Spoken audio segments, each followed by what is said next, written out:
Bismillahirrahmanirrahim. Assalamualaikum warahmatullahi wabarakatuh. Alhamdulillahi rabbil alamin. Wassalatu wassalamu ala Sayyidina Muhammad asyrafil anbiya wa mursalin wa ala alihi wa sahbihi ajma'in. Rabbi syrah li sadri wa yassir li amri wahlul uqdatan min lisani yafqahu qawli, amma ba'd. Alhamdulillah, tuan-tuan, puan-puan, muslimin dan muslimat, dan khususnya kepada warga IPG Kampus Tun Sri On yang dirahmati Allah sekalian.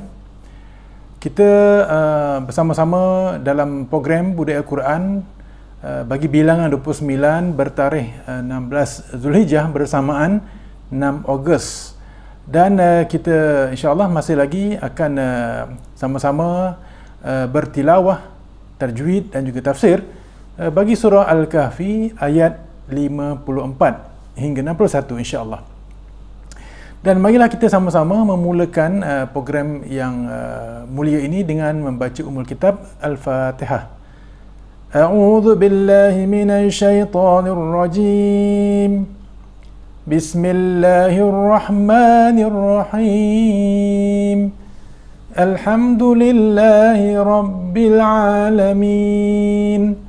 Ar-Rahmanir Rahim. Maliki yaumiddin. Iyyaka na'budu wa iyyaka nasta'in. Ihdinas siratal mustaqim. Siratal ladzina an'amta 'alaihim ghairil maghdubi 'alaihim waladdallin.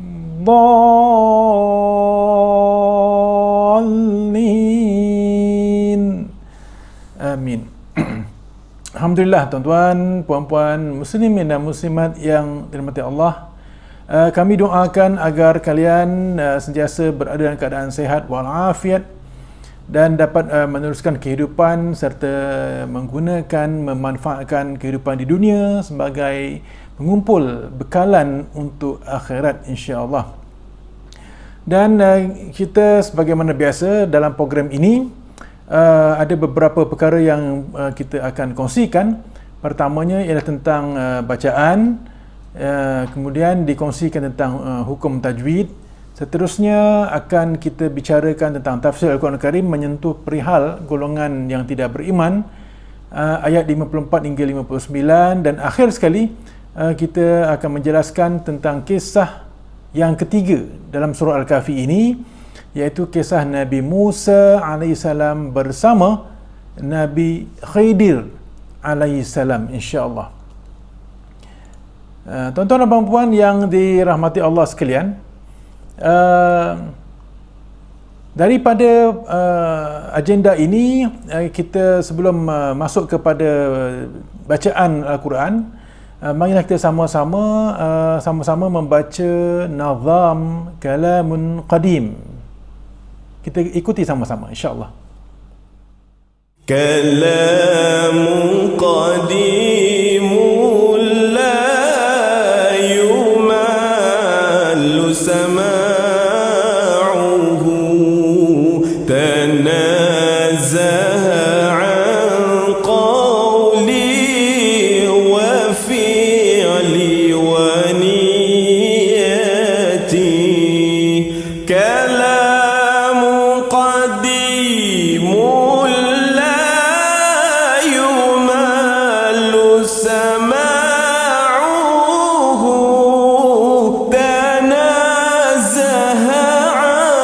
قولي وفعلي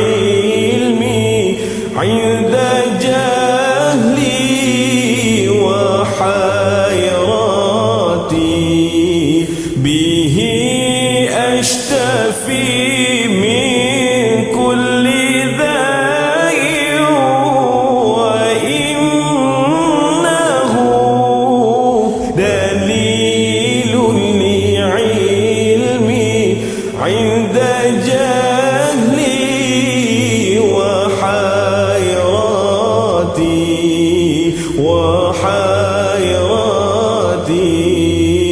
فيا رب متعني بحفظ حروفه ونور به قلبي وسمعي ومقلتي فيا رب متعني بحفظ حروفه ونور به قلبي وسمعي ومقلتي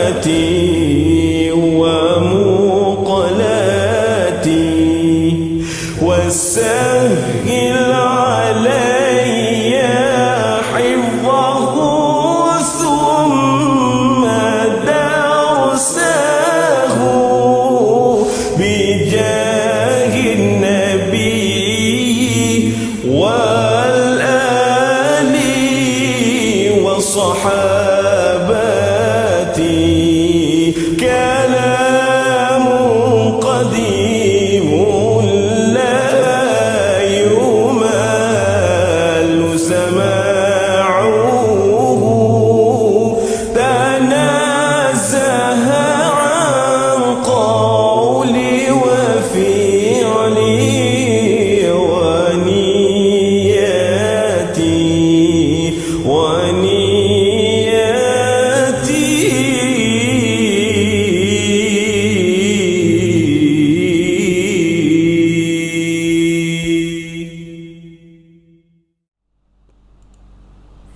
Alhamdulillah, insyaAllah. Dan seterusnya tuan-tuan, kita sama-sama mendengar dan mengikuti bacaan Al-Quran surah Al-Kahfi ayat 54 yang akan dipimpin oleh sahabat kita Al-Fadhil Ustaz M. Asrar bin Sidon. Dipersilakan Ustaz. A'udzubillahi minasyaitonirrajim.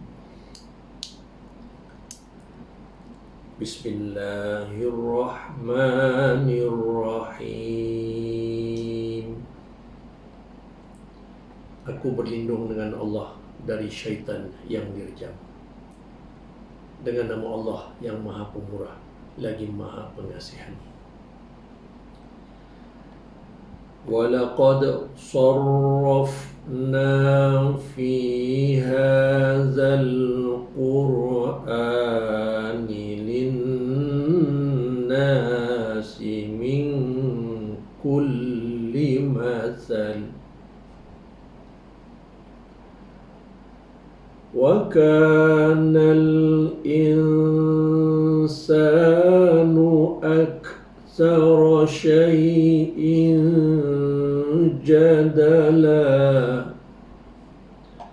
Dan demi sesungguhnya kami telah huraikan dengan berbagai-bagai cara di dalam Al-Quran ini untuk umat manusia dari segala jenis contoh bandingan. Dan sememangnya manusia itu sejenis makhluk yang banyak sekali bantahannya. وَمَا مَنَعَ النَّاسَ أَن يُؤْمِنُوا إِذْ جَاءَهُمُ الْهُدَى وَيَسْتَغْفِرُوا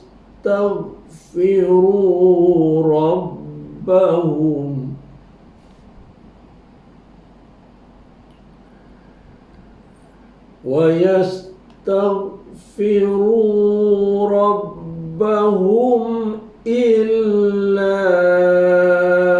أَن تَأْتِيَهُمْ سُنَّةُ الْأَوَّلِينَ أَوْ يَأْتِيَهُمُ الْعَذَابُ قُبُلًا. Dan tiada yang menghalang manusia daripada beriman ketika datang petunjuk Al-Quran kepada mereka, dan daripada memohon ampun kepada Tuhan mereka, melainkan kerana kedegilan mereka dan kerana mereka menunggu didatangi azab yang memusnahkan yang telah menimpa orang-orang dahulu, atau didatangi azab yang dilihat dan dihadapi. وَمَا نُرْسِلُ الْمُرْسَلِينَ إِلَّا مُبَشِّرِينَ وَمُنذِرِينَ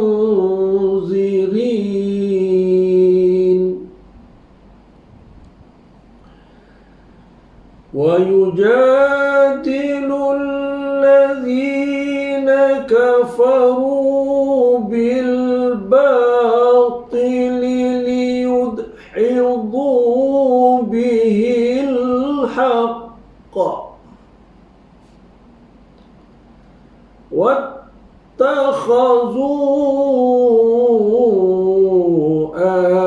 آيَاتِي وَمَا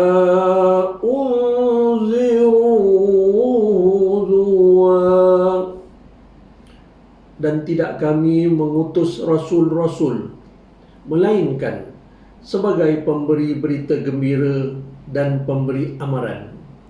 Dan orang-orang yang kafir membantah dengan alasan yang salah untuk menghapuskan kebenaran dengan bantahan itu, dan mereka jadikan ayat-ayatku dan amaran yang diberikan kepada mereka sebagai ejek-ejekan.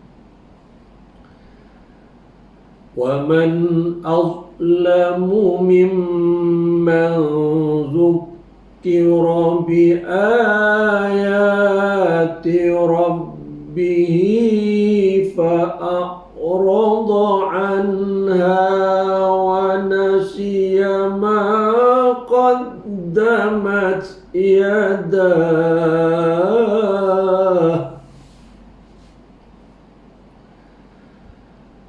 Inna ja'alna ala qulubihim akinnatan an yafqahu wa fi adhanihim waqra wa in tad'uhum إلى الهدى فلن يهتدوا إذا أبدا. Dan tidaklah ada yang lebih zalim daripada orang yang diberi ingat dengan ayat-ayat Tuhannya, lalu ia berpaling daripadanya dan lupa akan apa yang telah dilakukan oleh kedua tangannya. Sesungguhnya disebabkan bawaan mereka yang buruk itu, kami jadikan tutupan berlapis-lapis atas hati mereka, menghalang mereka daripada memahaminya, dan kami jadikan pada telinga mereka penyumbat yang menyebabkan mereka pekak.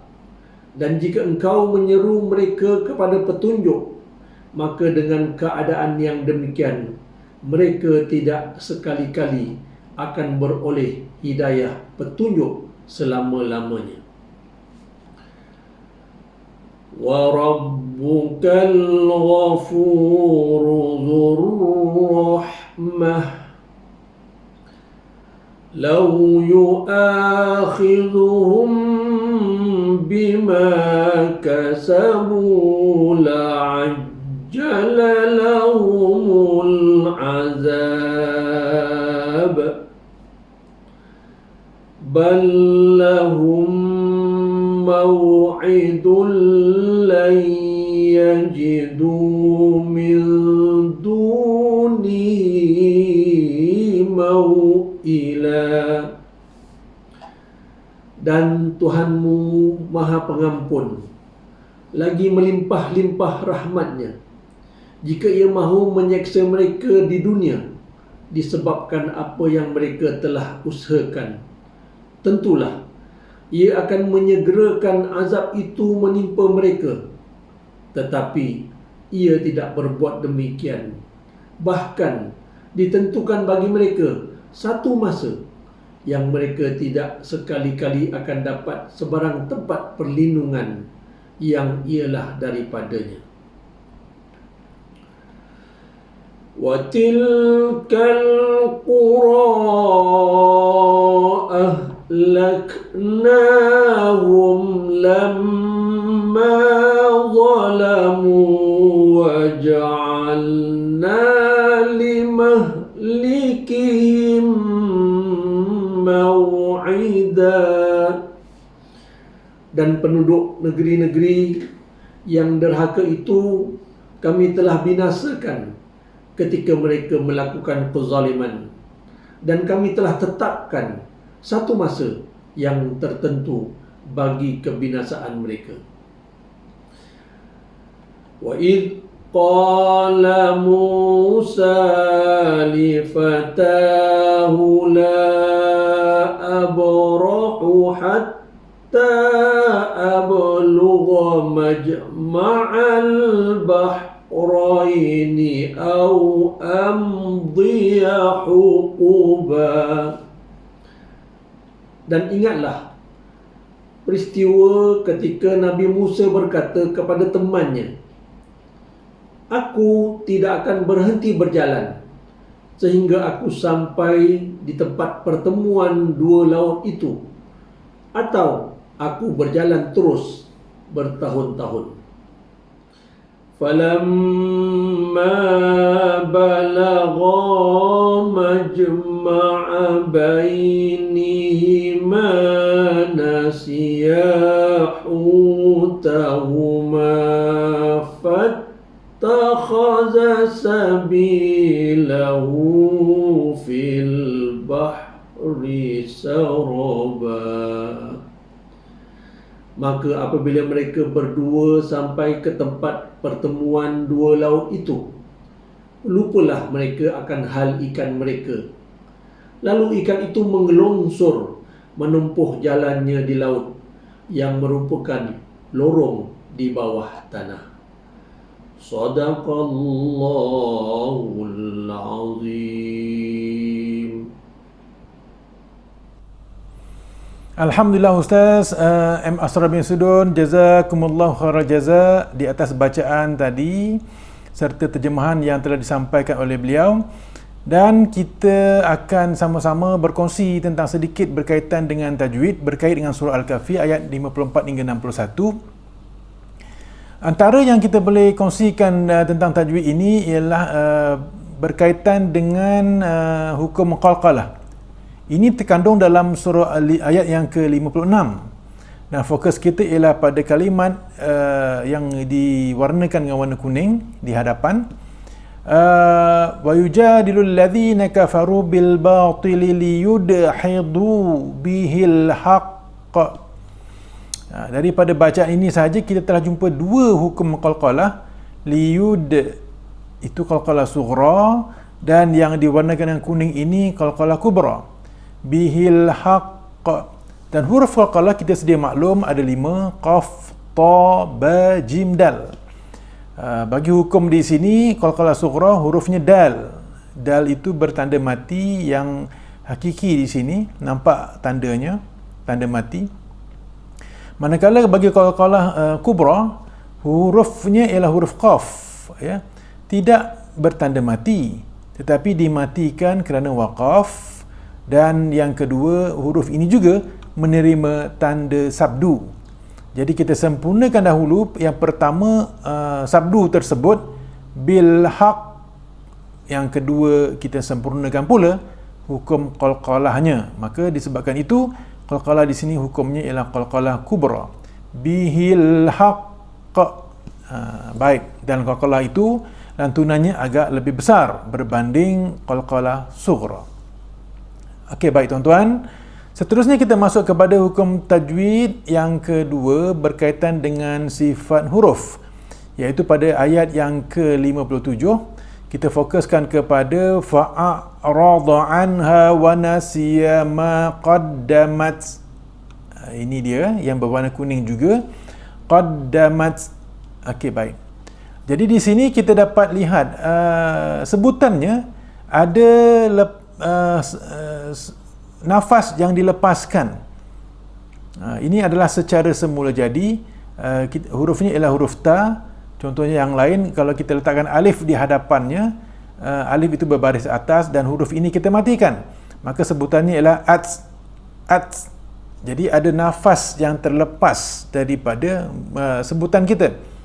Ini adalah sifatnya al-hams, salah satu daripada sifat-sifat yang terkandung dalam tajuk sifat-sifat huruf hijaiyah. Ianya juga sebahagian daripada topik yang dibicarakan dalam hukum tajwid. Dan untuk kita lihat kepada sifat-sifat ini, selain daripada huruf ta, ada huruf-huruf lain seperti huruf tha, ath. Jadi ada nafas yang terlepas.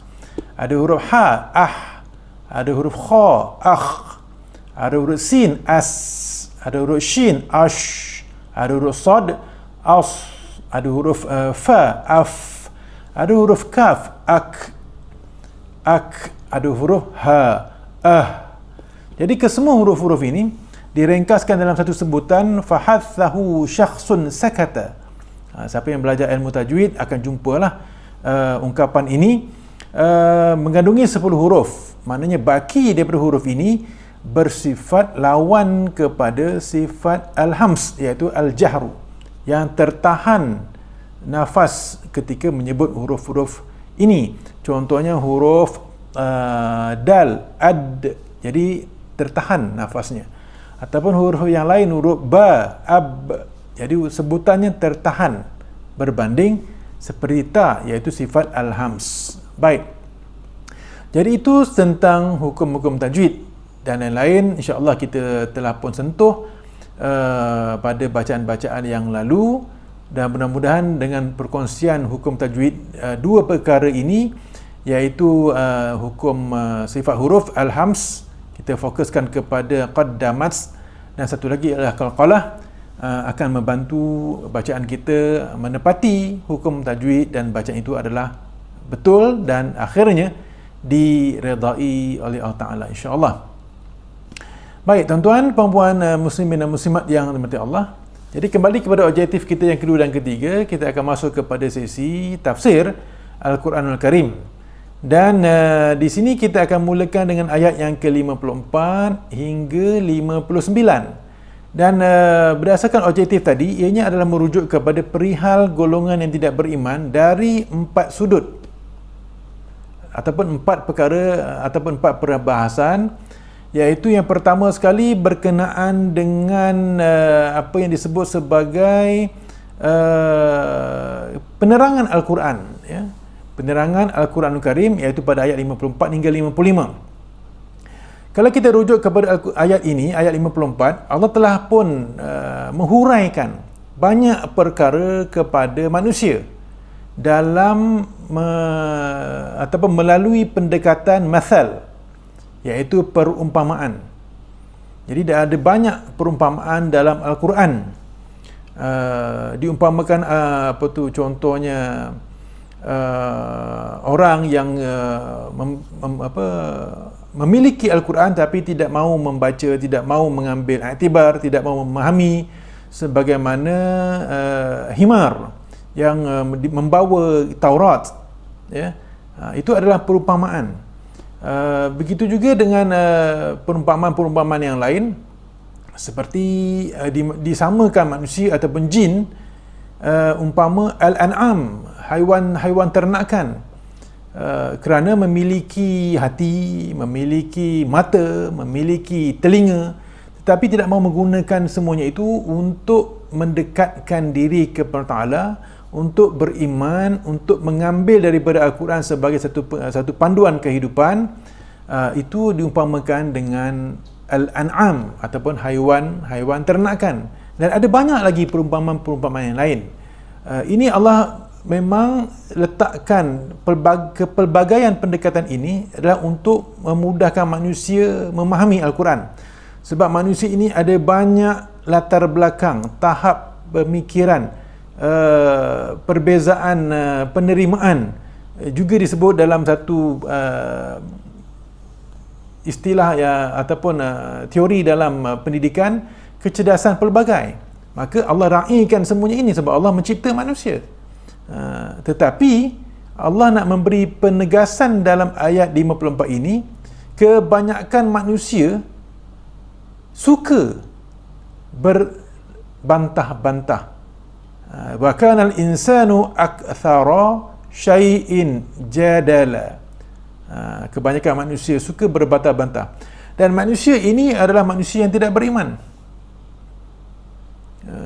Iaitu apabila diarahkan melakukan sesuatu perkara, jadi mereka tidak mau ikut kepada perintah tersebut, ataupun dilarang melakukan suatu perkara, jadi mereka tidak mahu mentaati kepada larangan tersebut. Jadi mereka menzahirkan bantahan mereka, perdebatan mereka dengan tujuan untuk tidak mahu ikut. Ini kena bezakan dengan perdebatan mujadalah, mencari kebenaran. Itu adalah golongan orang-orang beriman. Ini kita fokus kepada perihal golongan yang tidak mau beriman. Yang dilihat dari sudut penerangan Al-Quran, misi Al-Quran. Inilah dia hakikat yang berlaku dalam posisi mereka yang tidak beriman ini. Banyak bantahan, banyak helah, banyak alasan. Ini juga ditunjukkan dalam satu sirah nabawiyah. Contohnya kisah Nabi Ibrahim AS dengan Raja Namrud. Ya. Bagaimana raja tersebut yang kufur, begitu juga dengan pengikut-pengikutnya, daripada mentaati atau mentauhidkan Allah Ta'ala, macam-macam alasan. Ya. Sebab itu menggunakan banyak contoh-contoh perumpamaan. Jadi nak bagikan kefahaman, diletakkan kapak yang besar di patung yang kapak di patung yang besar, iaitu patung yang terakhir. Nak wujudkan perumpamaan supaya mereka faham. Tapi nampaknya manusia ramai yang tidak mahu patuh dan menjadikan jadalah sebagai satu cara untuk menolak melakukan ketaatan terhadap Allah SWT. Baik, tuan-tuan dan puan-puan, muslimin dan muslimat yang dirahmati Allah, dalam pada itu, walaupun dinyatakan di sini kebanyakan manusia tidak mahu beriman ini, sebenarnya di situ tidaklah menjadi penghalang. Walaupun ada ramai tidak mahu beriman, setelah diberikan keterangan ayat itu, ayat ini, pendekatan itu, pendekatan ini, Allah pelbagaikan, ya. Ianya juga merujuk kepada beberapa sumber yang lain. Contohnya dalam surah Al-Anfal, ya. Jadi mereka ini sampai kepada satu tahap mencabar Allah SWT. Contohnya dalam surah Al-Anfal ayat 32, Allah nyatakan di sini, Allahumma in kana hadzal huwal haqqu min 'indik fa amtir 'alaina hijaratan minas sama' aw i'tina bi'adzabin alim. Jadi mereka ni macam-macam, ya. Okey, baik. Dalam hal itu, ya, walaupun dinyatakan ramai yang cuba untuk mengelak daripada mentaati perintah-perintah ini, ianya tidak menghalang manusia untuk kekal beriman apabila telah datang kepada mereka huda, petunjuk. Sebab itu tuan-tuan dan puan-puan, muslimin dan muslimat yang dirahmati Allah, petunjuk ini satu perkara yang sangat penting dalam kehidupan orang-orang yang beriman, sebab melalui petunjuk inilah yang membuka jalan kepada manusia untuk mudah menerima sesuatu. Dalam hal itu, kita sebagai umat manusia kena berusaha untuk mencari hidayah dan petunjuk supaya keimanan itu datang, supaya bantuan daripada Allah itu datang kepada umat manusia di kala ramai yang tidak mau beriman, tetap ada sedikit yang mentaati perintah Allah Ta'ala. Contoh dalam kisah yang pertama, iaitu Ashabul Kahfi. Ramai di kalangan manusia ketika itu, umat manusia ketika itu tidak mau mentauhidkan Allah Ta'ala, tapi ada sekumpulan kecil manusia, iaitu pemuda-pemuda Al-Kahfi yang dinyatakan bilangannya 7 orang. Jadi mereka inilah juga termasuk dalam apa yang disebut dalam ayat 55, wa ma mana'an nasa ay yu'minu idh ja'ahumul huda. Jadi mereka ini adalah kumpulan yang beruntung, terselamat, menerima hidayah, dan mereka ini beriman kepada Allah Subhanahu wa Ta'ala, walaupun ramai yang menolak. Begitu juga dalam peristiwa kisah yang kedua, iaitu pemilik 2 kebun ataupun si kaya bersama sahabatnya dengan si miskin. Jadi walaupun si kaya ini memiliki macam-macam yang akhirnya membawa kepada kufur nikmat, ya, tetapi si miskin ini termasuk dalam kumpulan ini. Wa ma mana'an nasa ay yu'minu idh ja'ahumul huda. Jadi pentingnya aspek hidayah dalam membawa dan memandu umat manusia ke arah beriman kepada Allah Subhanahu wa Ta'ala. Kita pun juga sedia maklum, kita telah dengar ada ramai di kalangan manusia yang dahulunya tidak beriman, kini beriman.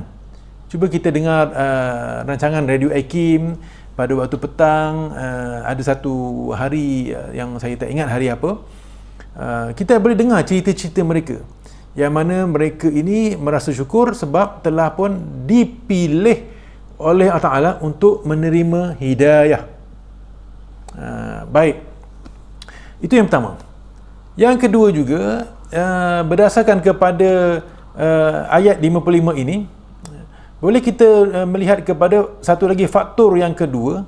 Tiada yang menghalang manusia daripada beriman selain daripada ketika datangnya petunjuk daripada Al-Quran, iaitu huda. Ada faktor yang kedua, iaitu dan daripada memohon ampun kepada Tuhan mereka, wa yastaghfiru rabbahum.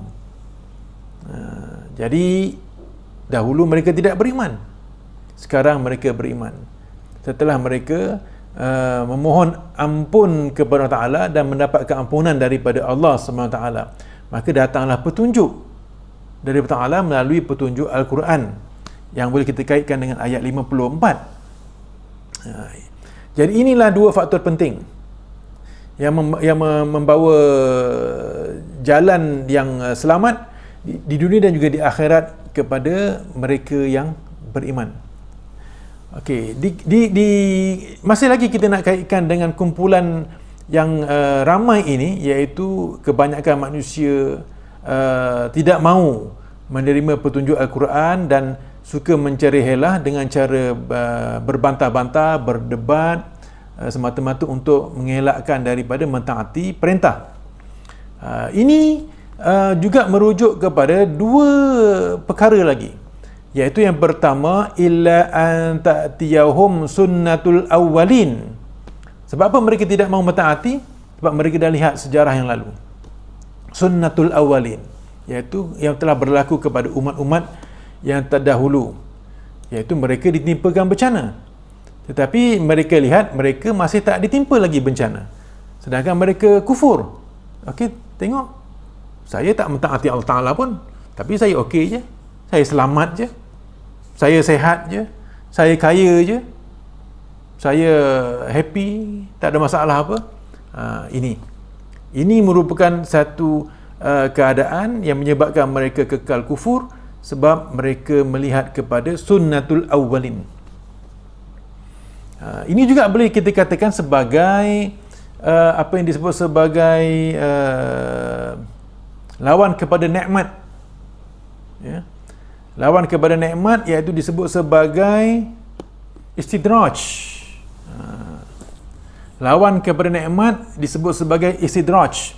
Mereka mendapat kemuliaan, mereka mendapat kesihatan berpanjangan, mereka mendapat kepandaian yang hebat, mereka mendapat kekayaan, mereka mendapat apa sahaja nikmat yang ada di atas muka bumi ini, tapi pada masa yang sama mereka kufur kepada Ta'ala. Ini adalah istidraj.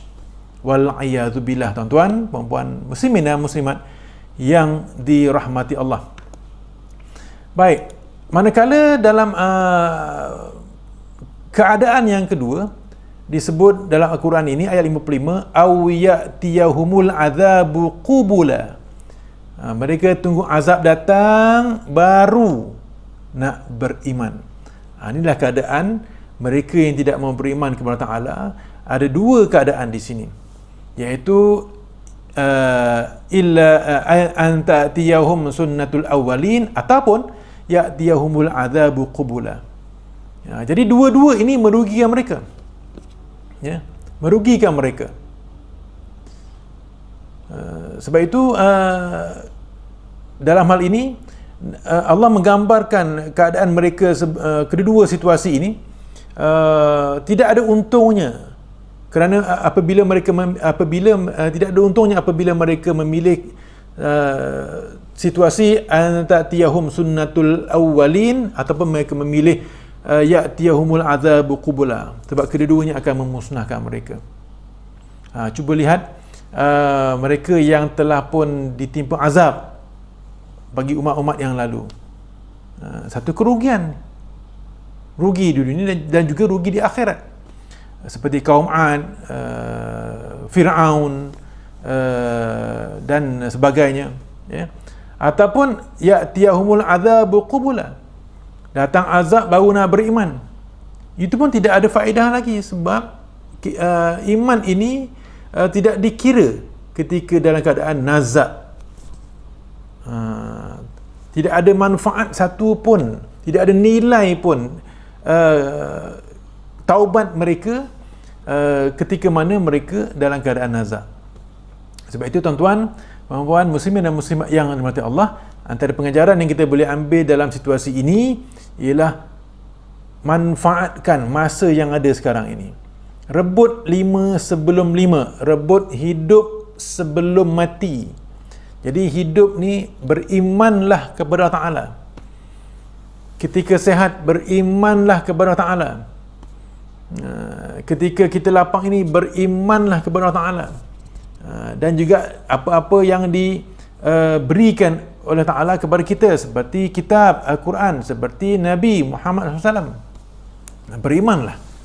Jangan tunggu dah nak mati nazak baru nak bertaubat, ataupun seperti mana mereka yang telah ditimpa azab, iaitu disebut sebagai sunnatul awwalin. Jadi kita tak ada apa-apa, macam okey je, kita pun leka alpa dengan menjalankan kewajipan kepada Allah Subhanahu wa taala. Tuan-tuan dan puan-puan muslimin dan muslimat yang dirahmati Allah, itu satu sudut. Satu sudut yang lain ialah tentang mereka yang tidak beriman ini dari aspek misi diutusnya Nabi ataupun para Nabi. Kita sedia maklum daripada ayat 56 ini, pada bahagian yang pertama Allah telah nyatakan tujuan sebenar para Nabi itu diutuskan, iaitu mubasyirin yang pertama, dan yang kedua munzirin. Jadi para Nabi ini menyampaikan berita gembira kepada mereka yang mentaati Allah Ta'ala, mentauhidkan Allah SWT, beriman kepada Nabi, beriman kepada Rasul, beriman kepada kitab, beriman bagi orang Islam sekarang ini, beriman kepada hari akhirat, beriman kepada qada qadar, ya, dan melaksanakan segala yang diperintahkan dalam syariat, dan menghiasi diri dengan akhlak-akhlak mahmudah. Maka Allah berikan, Nabi akan menyampaikan berita gembira, iaitu balasannya pahala di dunia dan juga di akhirat, syurga. Subhanallah. Ya, baik. Dan Rasul juga ada misi yang kedua, menyampaikan peringatan, munzirin sebagai memberi peringatan, mubasyirin sebagai memberi khabar gembira, memberi peringatan bagi yang sebaliknya. Kalau kita engkar, kalau kita melakukan maksiat, apa yang disuruh tak buat, apa yang dilarang kita buat, maka Nabi beri peringatan kepada kita, iaitu di dunia mendapat dosa, dan di akhirat sekiranya mati dalam keadaan yang masih kufur, wal-iyazubillah, iaitu neraka. Wal-iyazubillah. Tuan-tuan, puan-puan, muslimin dan muslimat yang dirahmati Allah. Dalam pada itu pun, kumpulan yang tidak beriman ini sering menggunakan mujadalah, membantah, berdebat. Inilah kegemaran golongan-golongan yang tidak beriman secara batil. Secara batil yang dinyatakan di situ, liyudhidu bihil haqq, konon-kononnya untuk menegakkan kebenaran. Macam apa yang disebut dalam peribahasa Melayu, seperti menegakkan benang yang basah. Dah tahu salah tapi tak nak mengaku salah, maka ditunjukkan macam-macam helah, alasan, hujah, semata-mata nak menegakkan kebenaran yang sebenarnya tidak ada kebenaran pun. Jadi ini jangan kita amalkan. Inilah amalan golongan yang tidak mau beriman. Wa yujadilul ladzina kafaru bil batili yudhidu bihil haqq. Okey, dan seterusnya pula, bukannya setakat itu sahaja, ayat-ayat Allah ini, yang dijadikan sebagai mubasyirin oleh Rasul dan juga munzirin oleh Nabi semua dalam membawa menyelamatkan manusia, mereka main-mainkan, mereka jadikan bahan-bahan ejekan, huzwa. Jadi tuan-tuan, puan-puan, muslimin dan muslimat yang dirahmati Allah, marilah kita sentiasa mengambil satu iktibar yang pasti di sini, iaitu mengangkat kedudukan Al-Quran, bukan menjadikannya sebagai satu lawak jenaka untuk direndah-rendahkan martabatnya, apatah lagi menghina Al-Quran yang kandungannya sama sekali adalah sangat terbaik dan panduan sebenar serta hakiki, membawa kehidupan manusia ke arah kebenaran dan selamat, sejahtera dunia dan di akhirat. Sebab itu adalah satu amat yang malang bagi orang yang Islam, sudahlah tidak mahu melaksanakan perintah Ta'ala, malah mempermain-mainkan Al-Quran Karim. Inilah dia ayat 56 yang menjadikan satu panduan kepada kita dan peringatan kepada mereka yang sentiasa berada dalam kumpulan seperti ini, yang berbicara seumpama ini. Tuan-tuan, puan-puan, muslimin dan muslimat yang dirahmati Allah. Dan dalam sudut yang ketiga mengenai perihal golongan tidak beriman ini, antara faktor lain kenapa mereka ini dilihat sebagai mereka yang tidak kumpulan yang tidak beriman kepada Allah Ta'ala, ialah mereka ini disebut oleh Allah Ta'ala, wa man azlamu mimman dzukira bi ayati rabbih, iaitu tidak ada yang lebih zalim daripada yang pertama, apabila mereka ini telah pun diberi ingat dengan ayat-ayat Allah, mereka berpaling, fa'arada anha, mereka berpaling. Ini adalah sebab kenapa mereka ini dilabel sebagai golongan yang tidak mau beriman. Sama ada mereka ini akidahnya adalah akidah bukan akidah yang benar, iaitu mentauhidkan Allah Ta'ala, ataupun mereka ini dalam kumpulan Muslim tetapi melakukan kemungkaran.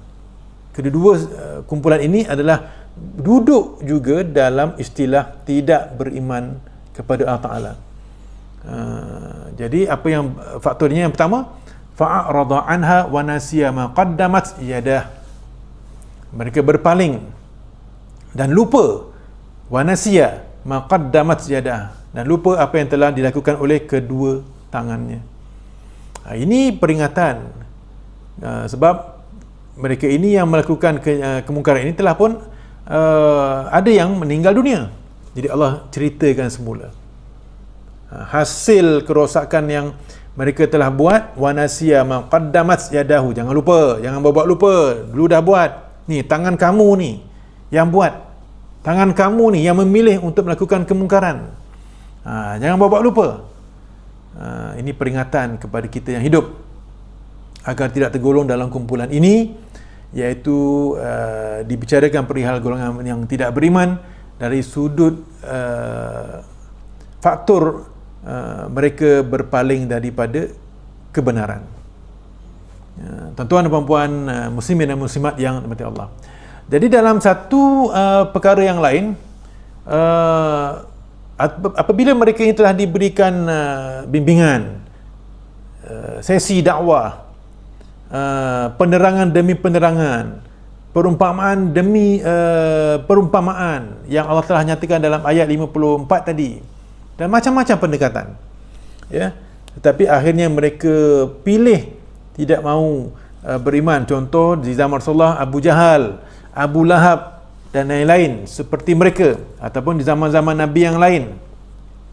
Contoh Nabi Musa, Fir'aunnya, contoh Nabi Ibrahim, Raja Namrudnya, dan lain-lain, ya. Ini Allah nyatakan puncanya, inna ja'alna ala qulubihim akinnatan, sesungguhnya kami telah jadikan pada hati-hati mereka akinnah. Jadi akinnah ini adalah satu istilah yang merujuk kepada tertutupnya hati mereka. Ada satu lapisan. Lapisan ini tak ditembusi oleh cahaya nur, sebab nur dikaitkan dengan hidayah. Minan nur ila zulumat, contohnya dalam Al-Quran ada sebut daripada cahaya kepada kegelapan. Sebab mereka berpaling daripada kebenaran. Jadi kalau inilah yang Allah telah berikan kepada hati mereka, bukannya disebabkan Allah ini zalim tiba-tiba nak tutup hati-hati mereka ini, tapi ini adalah berpunca daripada sikap mereka sendiri. Sikap mereka iaitu fa'arada anha. Sikap mereka yang kedua, nasiya ma qaddamat yadahu, yang telah mereka buat secara berulang-ulang, berkali-kali, mempermain-mainkan, sebagaimana ayat yang ke-56, wattakhadhu ayati wa ma unziru huzwa. Maka Allah telah berikan ganjaran di dunia, ganjaran buruk, iaitu pada hati-hati mereka sudah ada lapisan yang tak boleh ditembusi oleh cahaya. Akinnah, cahaya petunjuk maksudnya di sini. Inilah dia ayat peringatan yang Rasul, para Nabi sampaikan dalam misi mereka, munzirin, sebagai misi yang kedua. Manakala misi yang pertama, mubasyirin, membawa khabar gembira. Jadi apabila hati-hati mereka ini telah pun tertutup oleh satu lapisan tertutup oleh sesuatu yang berlapis-lapis, maknanya tak boleh ditembusi dengan cahaya hidayah dan sebagainya, maka mereka tak boleh menerima ayyafqahu, tak boleh nak memahami Al-Quran. Ayyafqahuhu, dah tak boleh dah. Adakah manusia nak tunggu sampai dah ditutup hati baru nak mencari-cari? Jangan, ya. Itu tuan-tuan, puan-puan, muslimin dan muslimat yang dirahmati Allah. Perkara ini menjadi satu peringatan kepada kita, ya, agar ketika mana Allah masih buka hati kita, ya, maka di situ kita mengambil kesempatan untuk mencari keredaan Ta'ala dan mendekatkan diri kepada Allah SWT. Dan yang paling malang sekali ialah apa yang disebut wa fi adhanihim waqra, waqra, ya, dan telinga-telinga mereka juga, bukan hati saja ditutup, telinga mereka juga tersumbat, pekak, tak boleh nak dengar apa pun. Ya. Tuan-tuan dan puan-puan muslimin dan muslimat yang dirahmati Allah. Jadi hati-hatilah kita daripada bersikap seperti golongan yang tidak beriman ini. Ya.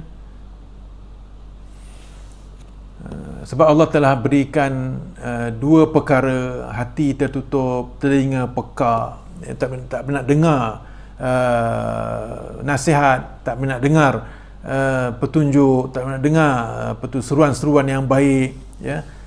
Wal'ayazubillah. Jadi inilah yang menjadi malang kepada mereka. Dengan dua perkara ini, maka mereka dinyatakan oleh Ta'ala falayahtadu idzan abada, maka mereka tak akan menerima sama sekali hidayah. Wal'ayazubillah, tuan-tuan, ya.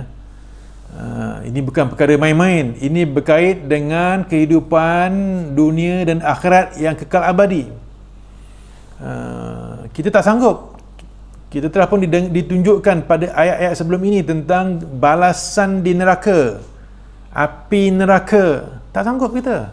Api dunia pun tak sanggup, apatah lagi api neraka, ya. Kalau ini yang berlaku, malang sekali, tuan-tuan. Sebab itu, marilah kita berusaha untuk memastikan diri kita, kaum kerabat, seluruh umat Islam sentiasa memiliki hati yang Allah buka untuk menerima kebenaran. Panca indera, mata, telinga, untuk kita ini masih boleh menerima nasihat. Ad-dinu nasihah. Islam itu agama nasihat. Mata melihat yang baik, telinga mendengar yang baik, ya. Dan masa yang sama juga kita cuba mengajak manusia yang lain untuk beriman kepada Allah SWT agar selamat dunia, selamat di akhirat. Tuan-tuan, puan-puan muslimin dan muslimat yang dirahmati Allah, dalam hal ini, apabila kita lihat kepada ayat sebelum ini, iaitu ada kumpulan manusia yang sebelum itu melakukan kesilapan, dosa, tetapi mereka ini diampunkan oleh Allah Ta'ala, wa yastaghfiru rabbahum. Ini sebenarnya adalah merujuk kepada Allah ini Maha Pengampun. Wa rabbukal ghafur, al-ghafur, Maha Pengampun. Dan ayat 58 hingga 59 ini adalah membicarakan perihal golongan yang tidak beriman dari sudut azab itu Allah tangguhkan. Kalau kita perhatikan, kepada azab-azab yang Allah jatuhkan kepada umat-umat terdahulu, ianya ada tempoh yang sedikit, ada tempoh yang agak lama. Dan istimewa bagi umat Nabi Muhammad SAW lebih lama daripada itu. Tapi macam mana pun nak bagi tahu, ada ruang. Ada ruang. Jadi ruang-ruang itu adalah merujuk kepada Allah ini Maha Pengampun bagi mereka yang memilih untuk istighfar. Istighfar, meminta ampun. Istilah istighfar ni kena faham betul-betul. Kadang-kadang dalam drama ada sebut, bila berlaku apa-apa yang tidak baik, istighfar, bagus. Kadang-kadang disuruh mengucap. Jadi lebih baik menggunakan kalimah istilah istighfar bagi perkara-perkara yang tidak elok, supaya kita kembali kepada mendapat keampunan setelah kita memohon ampun kepada Allah Subhanahu Wa Taala. Berbanding bila berlaku yang tak baik mengucap. Itu kalau nak mati eloklah seperti itu, ya. Diajar mengucap asyhadu an la ilaha illallah wa asyhadu anna muhammadar rasulullah. Itu mengucap. Kadang-kadang ada yang tersilap, disuruh mengucap lafaz yang keluar astaghfirullahalazim. Ada yang terbalik, disuruh istighfar, lafaz yang keluar mengucap. Jadi mohonlah digunakan istilah-istilah ini dengan sebaik-baiknya pada situasi yang betul. Baik, itu yang pertama. Allah ini Maha Pengampun. Sebab itu yang dahulunya melakukan dosa maksiat akhirnya menjadi manusia yang sebaik-baik manusia, sebab Allah ini Maha Pengampun. Dan yang kedua ialah kerana Allah ini Dzur Rahmah. Alhamdulillahi Rabbil Alamin Ar-Rahmanir Rahim. Itu dia tuan-tuan. Ya. Baik. Disebabkan dua faktor ini, maka kalau kita lihat kepada ayat ke-57 ini dinyatakan bahawa kalau Allah nak, lau yu'akhidhuhum bima kasabu, kalau Allah nak, kalau Allah mahu menyeksa mereka di dunia disebabkan tindak tanduk mereka, disebabkan apa yang telah mereka buat, kasabu, boleh je, la ajjala lahumul azab, Allah segerakan kepada mereka azab. Boleh je, tak ada masalah, ya. Tetapi Allah tak buat seperti itu. Ballahum mau'idul la yajidu min dunihi mau'ila. Ya. Bahkan mereka ditentukan satu masa. Ballahum mau'id. Bahkan mereka yang melakukan maksiat, kemungkaran kepada Ta'ala ini diberikan satu ketetapan masa. Contoh yang berlaku kepada umat Nabi Lut, yang mereka ini gemar hubungan sejenis, lelaki dengan lelaki, homoseks ataupun gay, ya. Ada nyatakan Al-Quran, Allah berikan sedikit masa, pada waktu tertentu akan berlakulah azab. Ada lagi ruang untuk mereka kembali kepada jalan yang benar. Inilah sebabnya, iaitu Allah Al-Ghafur, dan yang kedua Dzur Rahmah. Tuan-tuan, Allah SWT, subhanallah. Dan Allah teruskan firman-Nya, la yajidu min dunihi mau'ila, dan mereka tidak sekali-sekali akan dapat sebarang tempat perlindungan. Kalau dah jatuh azab, seorang pun tak selamat. Boleh cari semula kisah yang menimpa umat Nabi Lut ini, ada tanda-tandanya. Tapi manusia hari ini masih memilih untuk melakukan larangan tersebut atas nama semata-mata kerana hak asasi. Ini adalah perkara yang cukup tidak diterima akal. Sebab hak asasi ini ada dalam Al-Quran, iaitu menyelamatkan manusia sesuai dengan apa yang disebut sebagai maqasid syar'iyah, untuk tujuan nyawa, untuk tujuan akal, untuk tujuan keturunan, dan sebagainya. Jadi itulah hak asasi sebenarnya yang Allah telah pemudahkan kehidupan kita. Jadi kita ini selamat dalam semua situasi, berbanding hak asasi manusia yang dicipta oleh manusia, yang bersifat lebih kepada nafsu semata-mata, akhirnya membawa kepada kerosakan. Contoh, adanya penyakit. Nakkan hak asasi, tetapi akhirnya mencipta penyakit yang sangat mengerikan. Tuan-tuan, jadi fikirkan, renungkan hak asasi versi Al-Quran lawan kepada hak asasi versi ciptaan manusia yang bertunjangkan kepada nafsu.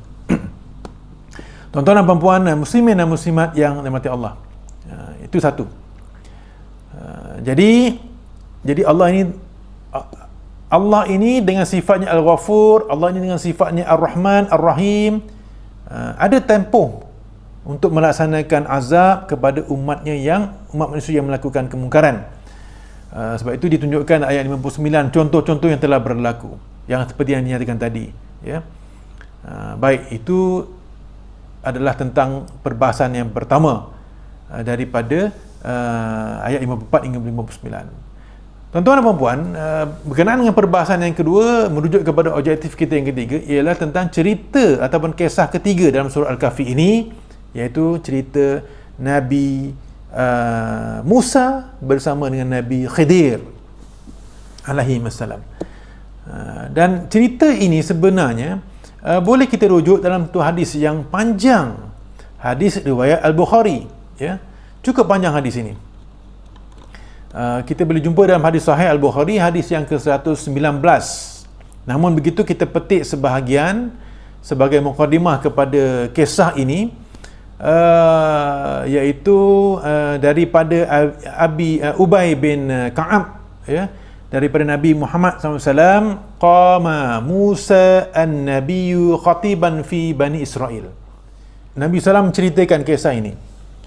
Nabi Muhammad SAW kata, Nabi Musa berdiri di hadapan umatnya, iaitu Bani Israel, memberi khutbah.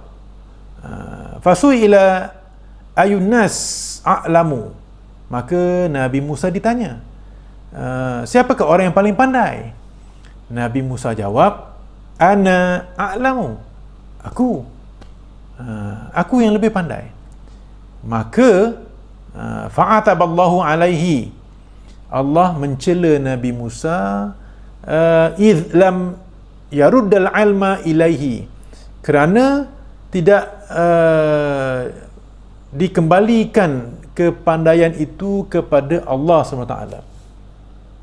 Tidak dikembalikan keilmuan, pengetahuan kepada Allah SWT. Sebab itu kita diajar dengan menyebut, walaupun kita pandai, akhirnya ada ungkapan wallahu a'lam, dan Allah itu lebih mengetahui. Wallahu a'lam, dan Allah itu lebih mengetahui. Ataupun mungkin wallahu itu lafaz qasam, demi Allah, Allah mengetahui. Baik tuan-tuan, puan-puan muslimin dan muslimat yang dirahmati Allah, fa'auha Allahu ilaihi. Jadi Allah pun bagi tahu kepada Nabi Musa, untuk mengajar Nabi Musa ni, untuk membimbing Nabi Musa, ada banyak cara. Allah, ini salah satu daripadanya. Allah bagi tahu kepada Nabi Musa, anna abdan min ibadi bimajma'il bahrain huwa a'lamu minka. Allah katakan Nabi Musa, ada seorang hamba di antara hamba-hambaku yang tinggal di pertemuan dua laut, dia itu lebih pandai daripada kamu. Jadi kalau dah begitu Nabi Musa dengar, Nabi Musa kata dia lebih pandai. Tiba-tiba dimaklumkan ada yang lagi pandai daripada dia. Qala, tentulah Nabi Musa memberi respon, ya Rabbi, wahai Tuhanku, wa kaifa bihi, bagaimana aku boleh bertemu dengan dia? Teruja. Nabi Musa teruja nak cari orang tu. Sebab Nabi Musa ini, satu contoh yang kita boleh ambil ialah suka mencari ilmu. Ini contoh yang kita boleh ambil. Faqila lahu, maka Allah pun beritahulah, ihmil hutan fi miktal fa idza faqadatahu fa huwa thamma fantalaqa. Allah pun beritahu kepada Nabi Musa, bawalah ikan dalam keranjang, bila nanti kamu kehilangan ikan itu, maka ketika itu adalah petunjuk untuk berjumpa dengan hamba seseorang yang dimaksudkan tadi. Baik. Jadi bukan senang nak cari ni. Jadi ada beberapa petunjuk. Wantalaqa. Jadi Nabi pun berangkatlah nak cari lelaki tadi, bifatahu, dengan pembantunya yang bernama Yusha' bin Nun, wa hamala hutan fi miktal, dan mereka berdua membawa ikan dalam keranjang sebagaimana yang diturut oleh Allah Ta'ala.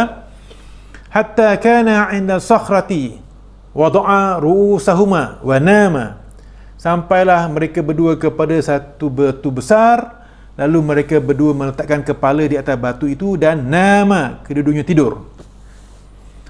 Fansallal hutu minal miktal, kemudian keluarlah ikan itu dari keranjang. dari satu raga yang sebelum itu diletakkan ikan di dalamnya. Jadi lalu maknanya keluar ikan itu maknanya ikan itu melompat dan menuju ke laut. Inilah yang terkandung hadis ini. Hadis ini sebenarnya merujuk kepada ayat 60 hingga 61. Jadi ayat 60, Nabi Musa berkata kepada pembantunya, la abrahu hatta ablugha majma'al bahrain. Aku tidak akan berhenti berjalan sampailah ke tempat pertemuan dua laut. Dua laut ini memang ada, memang wujud, tak bertemu pun, bertemu dan tidak bercampur. Dua laut ini. Ataupun Nabi Musa kata amdiyahu quba, aku akan berjalan sampailah bertahun-tahun. Sebab apa? Nabi Musa nak mencari ilmu. Ini satu contoh yang cukup baik. Bersungguh-sungguh nak cari ilmu. Dan ayat 61, tuan-tuan, bila dah sampai ke tempat pertemuan dua laut ini, nasiya hutahuma, ya, mereka terlupa akan hal ikan mereka yang telah pun keluar disebabkan mereka tertidur, berdasarkan hadis tadi, hadis sahih Al-Bukhari, fattakhadha sabilahu fil bahri saraba.